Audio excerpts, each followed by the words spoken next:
So the solution to the brain teaser is think outside the box, and it provides the students, obviously on this slide, the opportunity to carry out some dirt time, some reflection on the books that they've received back, or to go through their books anyway as a matter of habit and make sure that everything has been acted on here that should have been flagged up by the stickers in their books to establish a dialogue between teacher and... Okay. Arrangez-vous, s'il vous plaît, dans la structure du système feudal. Have the students arrange themselves according to the structure of the feudal system. If they've already studied this particular thing with you, you can have them do it, even if you need to translate, but you can obviously ask them if they understand what it is that you've just said to them, or have them answer the question, why is it that the instructions are being given to them in French, and see obviously if they can relate that understanding back to the Battle of Hastings and the fact that William was a Norman and Normandy was in France. Now, William then, Duke of Normandy, was French, and on Christmas Day 1066 he was crowned at Westminster Abbey in London. He rode to London in a blizzard, and he was padded in layers and layers of clothing in order to make sure that A, he stayed warm, and B, he was more than acutely aware that he was very unpopular as a foreigner and he was fearful of assassination. When people outside cheered his coronation, he mistook their cheers for angry crowds, and he ordered his soldiers outside to murder them. So obviously a man very, very acutely aware of his position. If you've killed a king to become king, then surely you set yourself up to be as well. So we start off with a question and answer. The students can work directly with you, can work in pairs or in groups.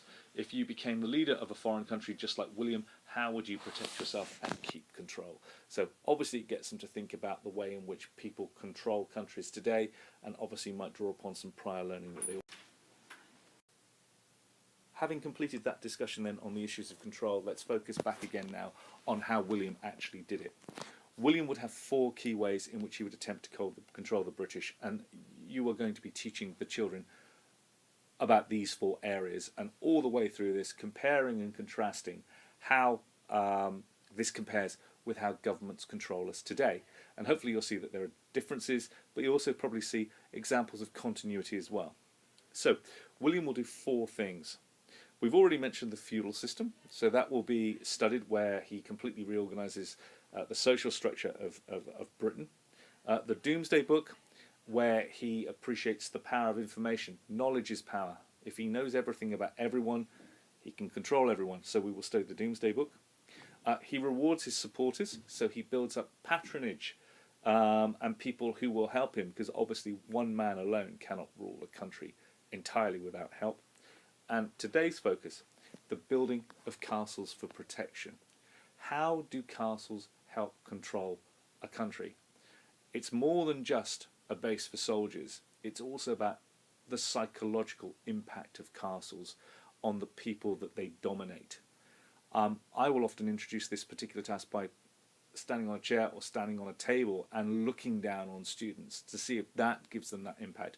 Or of course you stand right next to a student and intimidate them by standing over them and having them sit down, and remind them that there are parallels. It's all about power. At a parents' evening, often the teacher will stand and invite the parents to sit first to establish that hierarchy, that they are sitting because the teacher is in charge. And that's how classes are run. Teachers stand, students sit. It's all about control.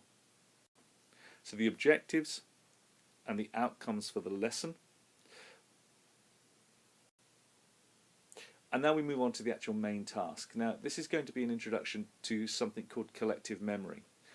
It's an interesting way of gathering information, because they're going to be very dynamic and they're going to have to work as a group.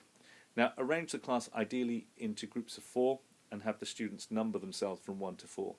You're going to call the students up to look at the picture that I'm going to show you on the next slide on your monitor. So you're going to need to freeze the screen that you're projecting the big picture on, because the whole idea is that they recreate the picture from what they see one by one, and they work collaboratively, developing strategies to duplicate the picture. Obviously have them come up, have them look for a set amount of time, have them go back.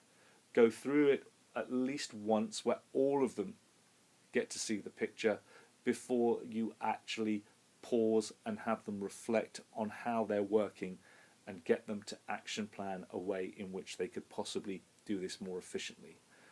One obvious way of doing this would be to break the picture down into 4 quarters so they could start talking about top left, bottom right.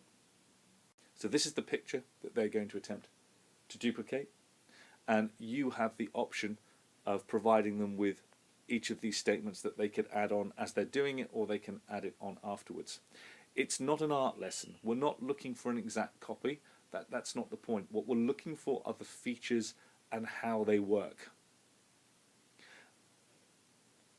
So it doesn't matter if it looks like this. It doesn't matter if it's brilliantly drawn. The point is that they're identifying the key. At the end of this particular task, now you obviously have to play this by ear. 10 minutes, 12 minutes, 15 minutes probably maximum. It's when they stop functioning effectively as a group. You can actually then get them to compare their work with the original. Now be on guard when you show them the actual picture that they're meant to be copying. Invariably they will break down into conversations and, oh, mine's good, this isn't good, that's bad. So they constantly need to be reminded that what we're looking for are the features. Have they identified the key features of the picture in their own drawing? Has it been labelled? They can then do the reflection sheet to get them thinking about their learning. How did they actually carry out this task? Was it efficient as they could have done?